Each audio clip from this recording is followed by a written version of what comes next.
Hello বন্ধুরা, কেমন আছেন সবাই? আশা করি ভালো আছেন। তো আজকে আমি একটা আদা দিয়ে একটা সুন্দর রেসিপি বানিয়ে দেখাবো আপনাদের। তো যাদের ঠান্ডার সমস্যা আছে, এখন শীতকাল আসছে, অনেকে ঠান্ডা কাশি বা গলা খুসখুসে হতে পারে, তো তাদের জন্য এইটা বেস্ট একটা রেসিপি এবং অনেক দিন খাওয়া যায়। তো আদাটাকে আমি প্রথমে আদাটাকে ধুয়ে গ্রেট করে নিয়েছি। তো গ্রেট করা আদার সাথে আমি 3টা লেবু নিয়েছি। তো লেবু 3টা, একটা একটু বড় আর 2টা ছোট। তো 3টা লেবুর আমি জুস করে নিয়েছি। তো লেবুর জুস এবং আদার সাথে আমি দিয়ে দিলাম হচ্ছে বিট লবণ। তো বিট লবণ না দিয়ে কেউ নর্মাল লবণও ইউজ করতে পারে, তো আমি বিট লবণ ইউজ করেছি এখানে।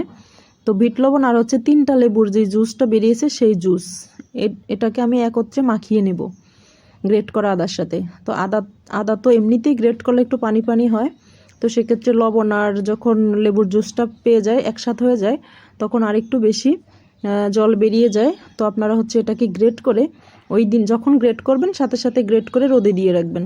তো এটাকে কড়া রোদে শুকাতে দেবো আমি। দেখুন আমি কড়া রোদে এখানে শুকাতে দিয়েছি। তো আমার 3 দিন লেগেছে আদাটাকে শুকাতে, একেবারে মচমচা হওয়ার জন্য, মানে শুকনো যে কৌটাতে রাখার মতো করে মচমচা হওয়ার জন্য আমার 3 দিন লেগেছে। তো এই আদাটা আপনারা 6 মাস একসাথে বানিয়ে 6 মাস রেখে খাওয়া যাবে, নষ্ট হবে না এটা। তো দেখুন এই শুকানোর পরে আমার কালারটা এরকম আসছে।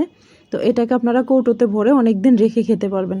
তো যাদের কাশির সমস্যা আছে, এটা জাস্ট যে দোকান থেকে যে জিঞ্জারটা কেনে ওই রকম টেস্ট আসে, তার চেয়েও ভালো আসে, আমার কাছে তার চেয়েও বেশি ভালো লাগে। তো আমি হচ্ছে একবারে বানিয়ে এরকম কৌটো ভরে রেখে দিই। তো ধন্যবাদ সবাইকে, ভালো থাকবেন সব।